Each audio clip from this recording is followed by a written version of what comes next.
Welcome to Growing Kentucky's Leaders. I'm one of your hosts, Sheldon McKinney. And I'm your other host, Ruth Ann Fink. And today we have a repeat guest that many of you all know, our Kentucky FFA Executive Secretary, Matt Chaliff. He's joining us today to talk about a project that we hope inspires a lot of local FFA chapters to get involved and help catalog some history and celebrate the centennial. So, Matt, welcome back to the show. Thanks. It's great to be with you all. Yeah, well, first let's talk about FFA's Centennial, our 100-year anniversary. For the last couple of years in our circles with National FFA and our colleagues in other states, the big question everyone says is, how are you celebrating your centennial? And we've been figuring that out. How are we going to celebrate our centennial? So how about you tell us about when Kentucky FFA will be celebrating our centennial and introduce folks to how we hope to celebrate. Sure. Well, the 100th convention will be in 2029, and then the 100th anniversary will be in 2030. Kentucky FFA is actually founded in April of 1930. So our plan is to have a year-long celebration that starts at the 2029 convention and goes through the convention in 2030. And we're trying right now to think, how do we celebrate for different groups? So obviously we want to celebrate with past members and sponsors, supporters, folks who've been involved in the past. We want to celebrate with current members who are making history right now.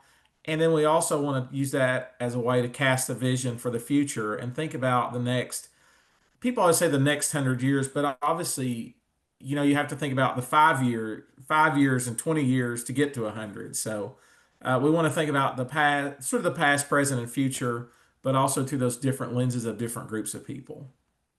Yeah, you mentioned part of celebrating this centennial is going back and thinking about Kentucky FFA's past. And we have to recognize that you have put together a lot of Kentucky FFA history in this book right here, written by Matt Chaliff, the one and only. And it was a huge project. I mean, huge project that you took on. And it was really a passion project of yours. If people know you well, you're a lover of history. So beyond just loving history and loving FFA, what inspired you to take on this book?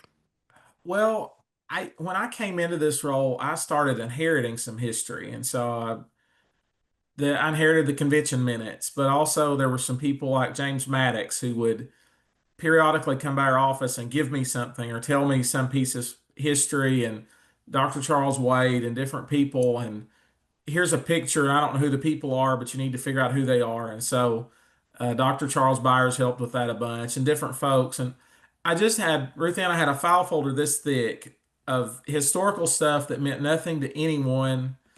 And I said, I've just got to get it in one place in one volume so it has meaning. If I'm not here anymore, somebody's got to be able to do something with this. So that worked into a Word document that eventually became the book. So it was somewhat self-preservation of I've got to get this to where it can carry forward, I guess. Well, it is. I mean, if people have never seen this, oh, no, we do not have time to go through it all, but it is so much information compiled into one very neat book. And I actually reference it all the time, like when we're putting together different mailers or it's useful. It really is.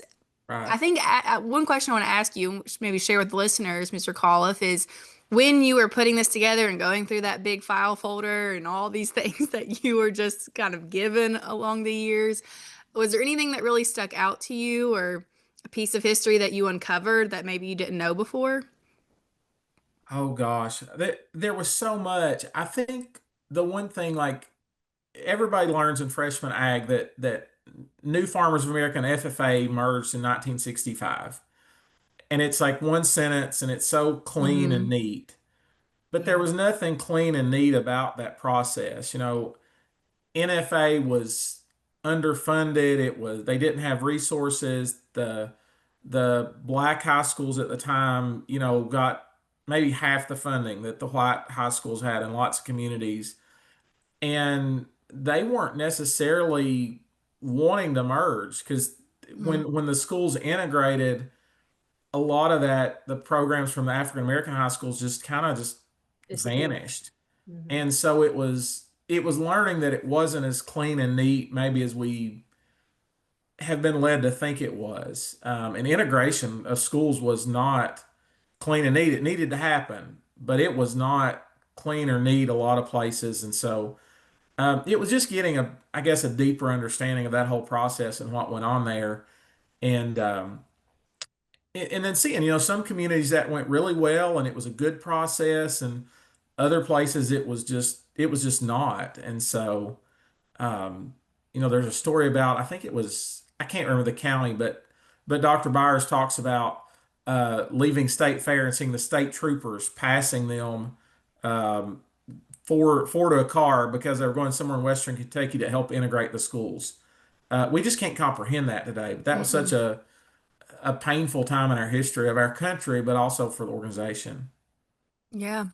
There's so much stories that could be told from that. And sadly, a lot of the incredible NFA history that is from Kentucky, we had a lot of national FFA officers from Kentucky, or NFA officers. We had some thriving chapters, and their history, a lot of it has been lost. It has. We were very, very fortunate to connect with Dr. Rupert Seals. He was an NFA president, national president from Lexington, from the old Frederick Douglass High School. And we connected with him and then actually brought him to convention, did an oral history video with him that's still available. And his family had some photos, thank goodness. And then we were able to get some photos from the Hopkinsville Christian County Museum out of a yearbook from the Addicts High School. Mhm. But Mm. those people said the records were in theory at Kentucky State University, but nobody really, they didn't belong to anybody, so a lot of that's been lost. And then a lot of those people are just passed on. I mean, you think about if you were in high school in 1965, You're your almost 80. age, Yeah. you're an older person. And Dr. Seals, when he came to us, was in his 80s. Yeah. So it's a variety of factors. Yeah. It's so many things. But so all of this experience and you kind of being challenged with eh, compiling Kentucky FFA's history so we don't lose it. Part of our centennial celebration is that we want to challenge local FFA chapters to preserve their own history. Right.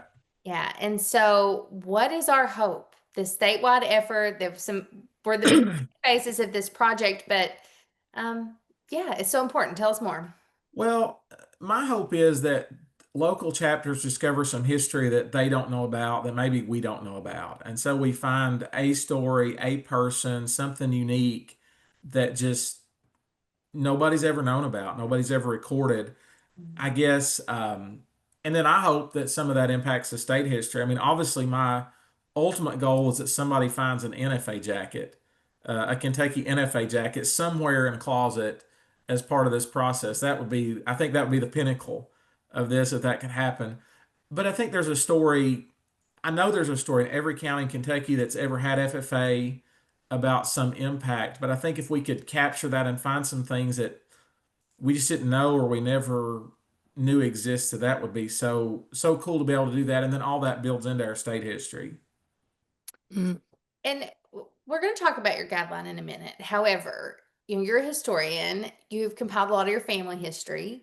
I have dabbled in my family history and genealogy, and it's kind of like once you start uncovering, it's just more and more and more, and it can be daunting, but really it's just you need to get started. You got That's to get started. Absolutely. mm-hmm. Yeah. You just got to find a place. I mean, if you're going to do family history, you got to start with your parents and then your grandparents, and you just keep working backward. With FFA history, something as simple as a list of officers Yeah. for the history of the chapter, a list of chapter star farmers. Those are important because they tell a story. And so start with the basics. But I'm a big believer, Sheldon. I would rather know a story about my great grandparents than where my family lived in England. Like, to me, I don't, I mean, it would be neat to know who your great great great grandfather was in 1622 or whatever. But for me, I'd rather know a story about my grandparents or great grandparents. And so I think to me the history has got to be story based, and that it's great to know who the chapter star farmers were going back to 1932. But what would be even neater is if we could identify them and say that the person who was star farmer in 1940 went on to serve in the United States Army and was one of the first people across the Rhine River into Germany or something like that. I think that would be really cool. So For sure. Well, and you all hit the nail on the head too of like you just have to get started and it is so much. And if we have local FFA chapters in Kentucky listening to this in their classrooms, I hope they're feeling inspired and excited to get started on a project and uncovering their own history. And you're right. I think that's the thing that they need to stick with is we just got to get started. And we've got the absolutely. time leading up to the centennial. I know, Sheldon, you mentioned Mr. Calliff's set of guidelines that he's created to help them. So FFA chapters, if you are listening and you are like, this is a great idea, we want to do this, where in the world do we start? Mr. Calliff, I want to talk about this set of guidelines you've created for them. One of the pieces specifically is the oral history interviews and how oral history is just a really powerful way to capture the spirit of stories and ultimately these chapters. So, how would you encourage these chapters to get started with the oral history piece? Well, I think it's just identify some people and make time to sit down with them and record them. And you can do that. I mean, we're on Zoom this morning. That's a good way to Hmm. do it. You can do it with your iPhone. There's so many different ways to capture that. I think it's important, though, to capture. You can go with a notepad. That's also a way to do it. But I think with our technology, it's so good if we can get their voices and their pictures and all that. Um, but just start with somebody. And what's interesting is every person you talk to will lead you to three more people. And so it can be Hmm. sort of like family history, Sheldon. It can be sort of a Yeah. never ending spiral. But if you talk to a retired teacher about how did our school get a greenhouse, they'll ultimately say, well, this farmer went to the school board and helped us get the first greenhouse. And then you can track down that farmer and they'll say, well, I did that because I was a student in 1960 and my ag teacher was, and you sort of build that. So I think with oral history, it's really important to go with some basic questions that you would like to ask. Anytime I talk to a former member, I say, what years? Who was your ag teacher? What was your most memorable FFA experience? Did you hold a leadership position? Did you do a contest? And typically, with those 4 or 5 questions, you can fill an hour really quickly. And then if the conversation, leads itself, but you don't have to have an exhaustive list of questions, 5, 6, 7 questions, and it's amazing what you can capture from people. Yeah, and I'm sure with just those questions too, they're going to tell you more than what you're asking Absolutely. if you're lucky. Yeah. Absolutely. So, yeah, and it makes it so easy now. Technology makes it so easy now for us to do this. I think back, why did I never record my grandmother on video talking about Right. telling some of her stories that I've heard her tell 100 times? I would love to have had that recorded, her telling me those things. Right. So, yeah, instead of having that regret, be proactive. Who is it? Former teachers, former agriculture teachers, former community leaders, just people. If you have any past state star farmers from your local FFA chapter, Hmm. it's a great place to start. Um, And it does not have to be someone famous either. It can be a person who was an FFA member yeah, in the 50s. They sure. Yeah. can tell you so much that, odds and ends about maybe about the county fair and how FFA was involved in the county fair in the 50s that Mhm. just adds so much character to any kind of history you write. I think that's important to remember too. I mean, if you've got a state star farmer, please go interview them. But if you just have a random farmer that was a member in 1950 through 1954, go get them too. Yeah, Hmm. sure. And they will be shocked at how many wonderful stories are from that time, locally and beyond. It was incredible. We have a YouTube page. This is where you may be watching this podcast if you're watching it by video, but your oral history interviews that you've done over time are also on our YouTube page. So people could go look at those for some examples of what it would be, how to do that. They're a little bit edited, but you do not have to edit them, if you're doing this locally.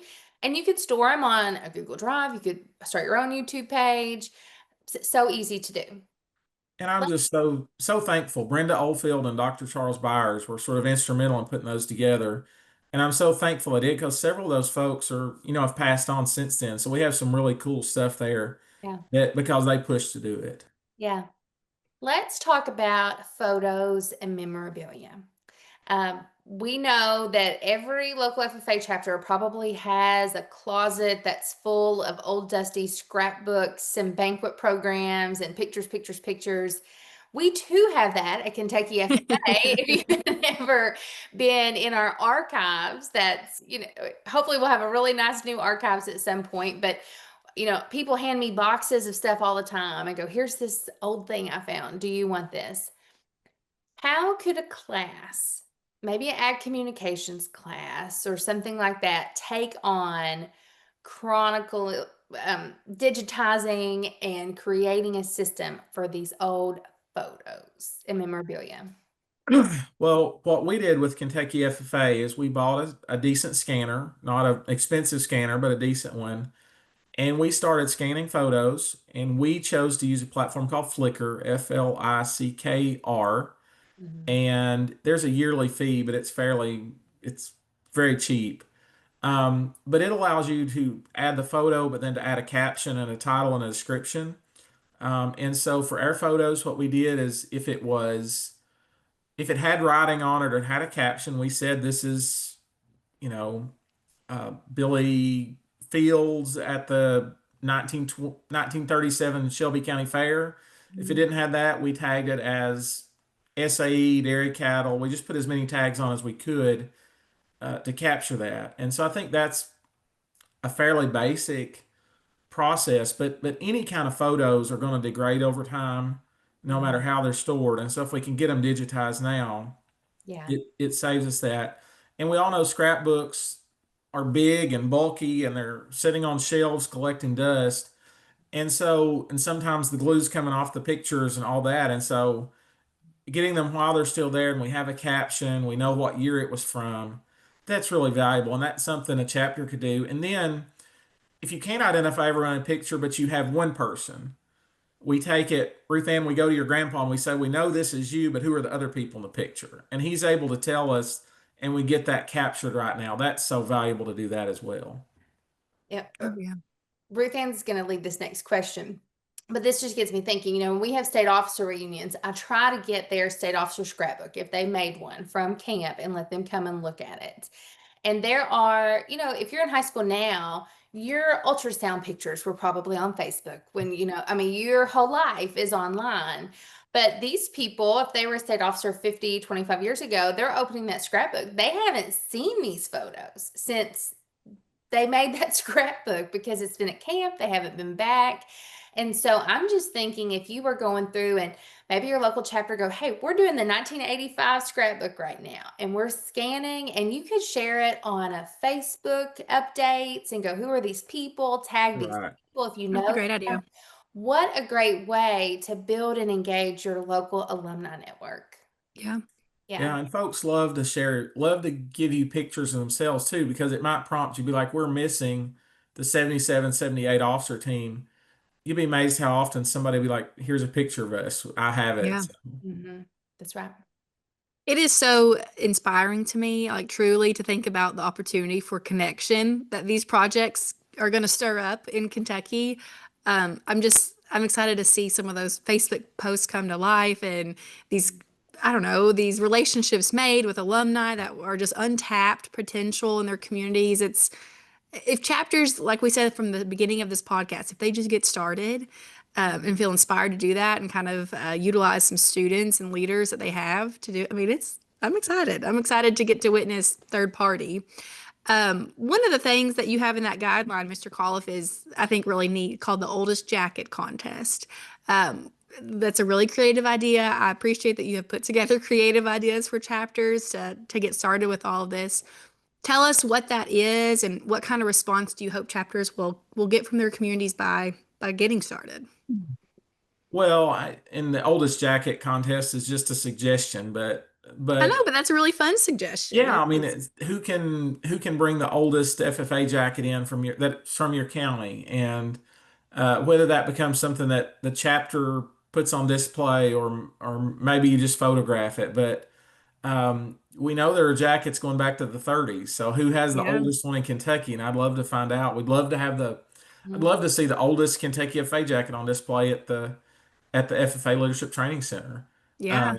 So I think there's some cool opportunities there. It could be the oldest plaque or the oldest pin, or I think it's going to be amazing to us if we really do this well, how many pins and jackets and news articles are in closets across the state of Kentucky Oh gosh, that yeah. we find. Tote boxes in your parents' basements. I know that's where mine are.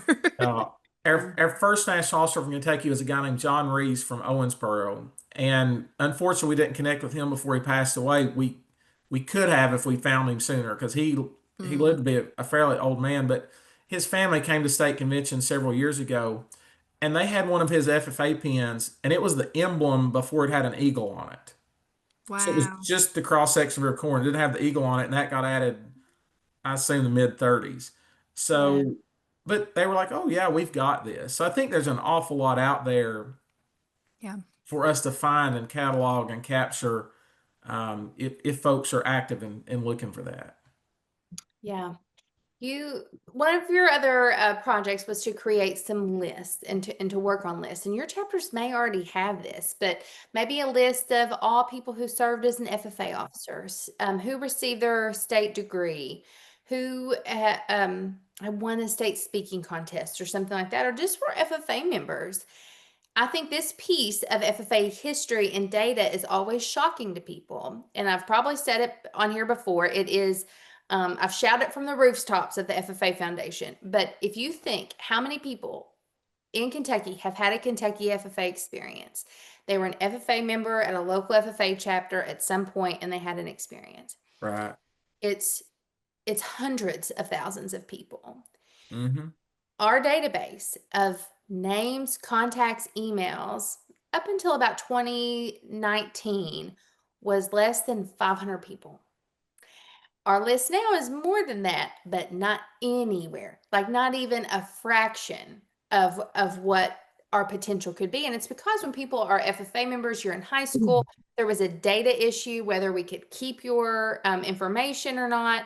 So there's so many people who have had a wonderful FFA experience. They've went on to experience life as adults who are like, why has FFA never called me? Why do I not have a connection to my local FFA chapter? Here's the deal. We don't know that you existed. Yeah. Right. We don't know. So there has to be a raise your hand at some point to say, I was an FFA member at the Fleming County FFA chapter. I want to connect back. Here's my email. Here's my contact. And creating those lists and just start trying to put together, do you know these people? Do you have contact information to people you were a local chapter officer with? Um, it's vital to build your alumni network because FFA is wonderful at so many things. Retaining valuable data over the last 100 years, we have been very bad at. and Right. but the best place to start is the present. Well, and even chapters that have had a lot of continuity. So Taylor County, where I taught, for example, just built a new building, and they were wanting to put together historical stuff, and they've done a great job of it, by the way. But they were trying to find chapter stars from my time there, Mm. because just nobody had written it down. And fortunately, I was able to find, And how long most ago of was that, Matt? that 50? was 2000 to 2004. Not So that long ago, and it's gone. no, Hmm. Yeah. but fortunately, I was able to dig through some stuff and find. I think we got it together. I don't know how far back the list goes, but we got it. I would breathe a sigh of relief because my time was okay. But it was tough to do that, but there are some names on there, some folks that have done some amazing stuff in the agriculture industry there locally, but also across the state. But for whatever reason, nobody had bothered to write that down every year and have a recurring list. Um, and the same thing, is true for chapter officers and all kinds of things. It's just maybe it's a an advisor transition and something gets lost, but Mhm. unless it's literally going on a plaque on the wall, it's very easy for that stuff to get lost and misplaced. So, For Oh, sure. yeah. So I think about Jonathan Sheld. I was a state FFA officer the year that he was our state star in agribusiness. This would have been in like 2005. So this was the age of the digital camera. I think that those pictures have been more lost than maybe any other time because um, instead of printing out pictures, then you had a big stack of them. You just had them on the card, on your SD mhm. card everywhere. Yep. And they just weren't taken well care of. They're just kind of Mm. fine because you thought I have them, but then you never put them in a usable format. Jonathan doesn't have a good picture of him being elected our state star in agribusiness. That's something we've Right. looked for him for. We do not have. Hmm. So it's a challenge for local chapters to try to do their best preserving that as well. Yeah. Yeah, and I think one of the things, if you look at the past, you're like the past is dawning. Well, one of the things that's really important then is let's do a good job from here forward. And so we're working really hard every year after state convention, or well, in the winter after state convention, to go back through the photos from convention and name those state stars, name those winners that we can, list the state officers in the photo, left to right, so Hmm. that folks in 25 years or 50 years are able to identify them. So the past is very important, but we've got to remember that today will be history in Yeah. 25 years, and so we need to do a good job now to make that job easier as we go. And when chapters start this project, it may seem like a huge undertaking, but when they start, they're going to realize maybe their perspective about the organization has slightly changed or they've uncovered new things that inspire or motivate them. I know you've kind of mentioned that, Mr. Call, yourself about how the more you uncovered, the more appreciation you had for the organization, like fill in the blank about the FFA organization. But how would you, I mean, how would you put that into words? I don't want to speak for you. How has your perspective changed after doing all this? Well, I think when you just read a historical timeline, it's very two-dimensional. We were founded in 1930. The camp was founded in 1937. First state star was in 1942 or Hmm. whatever, name your stuff. But when you actually meet the person or you see a picture of Raleigh Hinton, it changes. When you read about the guys who went to FFA camp and signed a note to buy the property in 1937 and put it, actually they put a personal deposit down to hold the land, that sort of thing. It just enriches your perspective so much. And so I think when you take that list and you have some stuff to go with it, it really adds depth to how you think about it.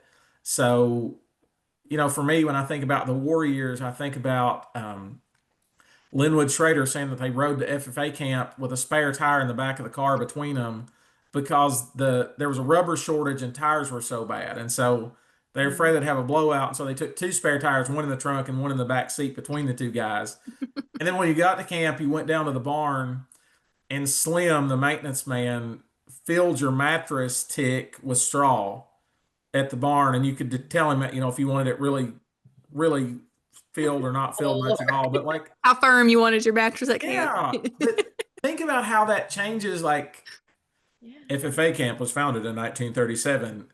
To that, it just totally changes your perspective, I think. And so that's where Oh, history yeah. is for me. Oh, it That's cool. When I think about FFA historians, a person who comes to my mind is a gentleman who's passed away, but a huge donor and a wonderful and influential person in my life. And his name was Mr. Lawrence Hall.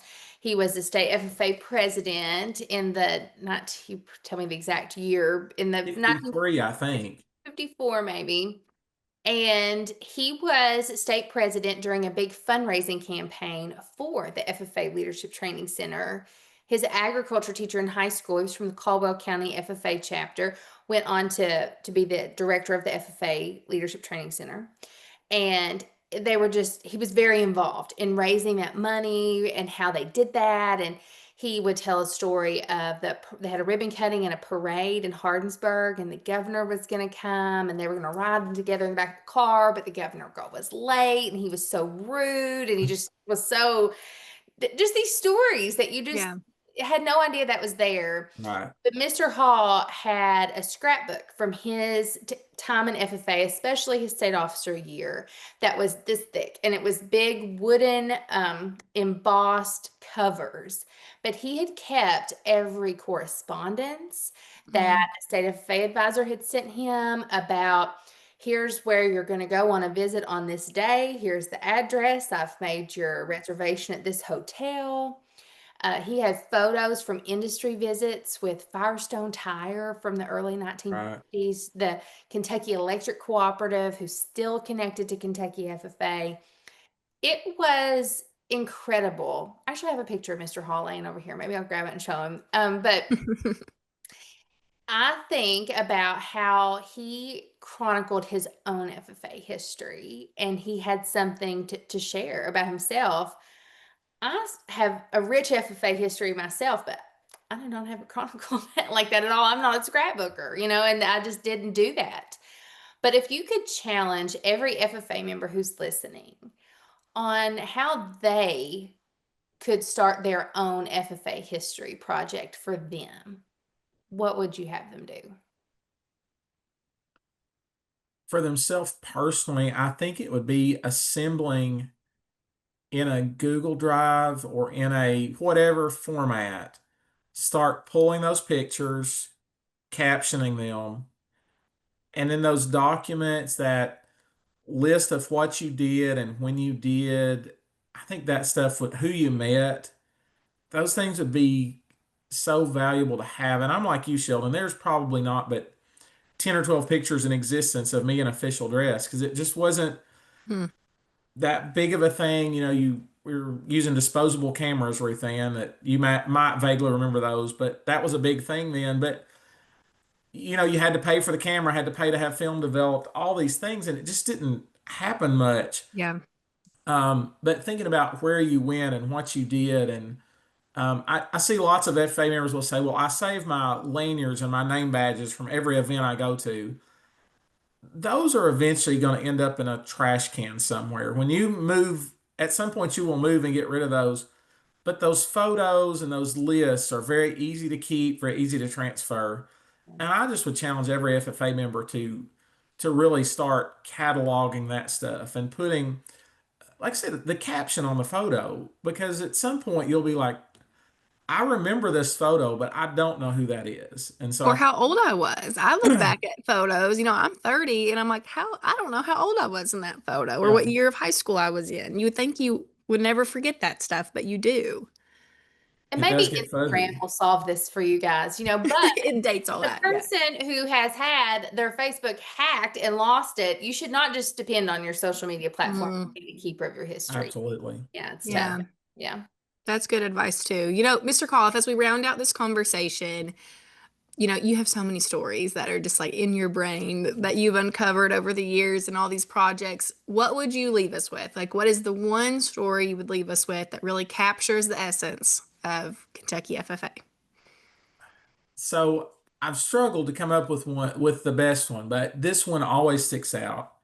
Pam Brinkley was our first female state FFA officer, and Pam's dad was an ag teacher at Madisonville North Hopkins. And when she got elected, her dad and Mr. Dalton, the executive secretary, were very concerned about her traveling. And so she had a stuffed hippopotamus, must have been a great big one, and they required her to buckle it into the passenger seat of her car when she traveled. So, especially after dark, people passing would think there was somebody else in the car. Now, if you just read our timeline, Pam Brinkley was the first female state Yeah. officer. Yeah. But when you hear that story, you get the emotion behind it, and a dad who's worried about his daughter traveling at night in a totally different era. Hmm.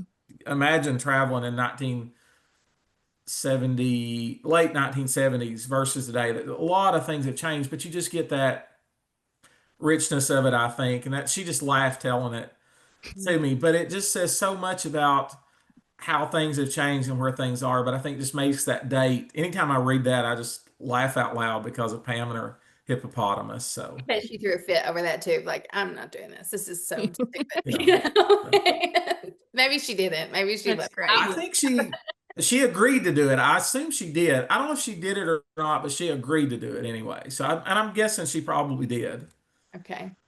That's well, Mr. Koff, this is wonderful. We're going to link the project guidelines are here. We'll link our Flickr page, our oral history interviews, so a chapter can look at those. But this challenge also to share with people and what we are telling ourselves over and over, our centennial is 4 years away. 3 to 4 years away. It's going to take 3 to 4 years to work on all of these projects. This doesn't Absolutely. to happen overnight. This isn't something Mhm. you've got to get done by Christmas break. This is a long-term challenge that we hope every chapter takes some time to think about what's important to us. What do we want to try to digitize? Who do we want to try to reach out to? How are we going to do it? And to make a plan that if you're a freshman listening to this right now, maybe your senior year, you get to look back as we're celebrating the centennial and go, look what we put together for our chapter. Absolutely. You Yeah, know? chapter historians, it's your time to shine. Yeah, buddy. Yeah, this is it. So it's time. A great challenge. We just want to get you all a thought sparked of what's next and how can we do it. And so we do have time, Matt, for one of our last questions. We usually ask everybody 3. We're going to pivot, just do one with you. Okay. But just right now, what's something right now that you can't stop talking about? I asked my family last night, and Julie immediately said FFA. That's Like, been sort of That's a cop out. that's been sort of a common theme for 30 years, but I think it is related to that. It is just the amazing people, the amazing connections within FFA, Ag Ed, and the ag industry. And you just drive down the road. I drive down the interstate sometimes and I think who I know in each county, in each town, at each exit even.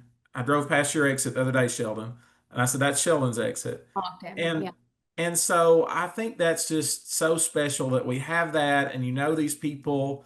I was with the Bramwell family yesterday, and the Bramwells have been friends of mine since 1997 when I met Brad at the Coke machine out in the Galt House.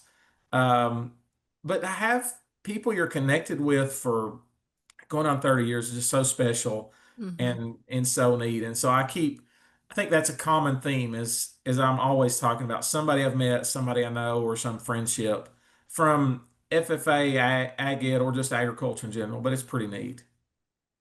And this is a really special time for Kentucky FFA. We've worked together for a long time, but I am more excited about what's next than I ever have been before. Absolutely. So it's great. We are in a wonderful place to celebrate our centennial, and we are going to give local FFA chapters all the tools that they need to thrive through this and to set themselves up to have another successful 100 years. So. Yeah, and I just challenge people that again, we are writing history right now. We already Sheldon, our Gatton announcement, things like that. We need a new edition of the book to include some huge history that's happened in the Yeah. last 4 or 5 years. And so by the centennial, we'll need another one. But I think it's really cool that we get to write history as we're doing it right now. And I just challenge people to remember that as we go along. Yeah. Well, thank you, Matt, and thank you all for Thank joining you. us on this episode of Growing Kentucky's Leaders. Growing Kentucky's Leaders is a podcast brought to you by the Kentucky FFA Foundation. Our music is performed by Bourbon County FFA member Joe Fritch. Artwork is by Julie Fritch Creative. Your hosts are Sheldon McKinney and Ruth Ann Fink, and you can find us on all social platforms at Kentucky FFA.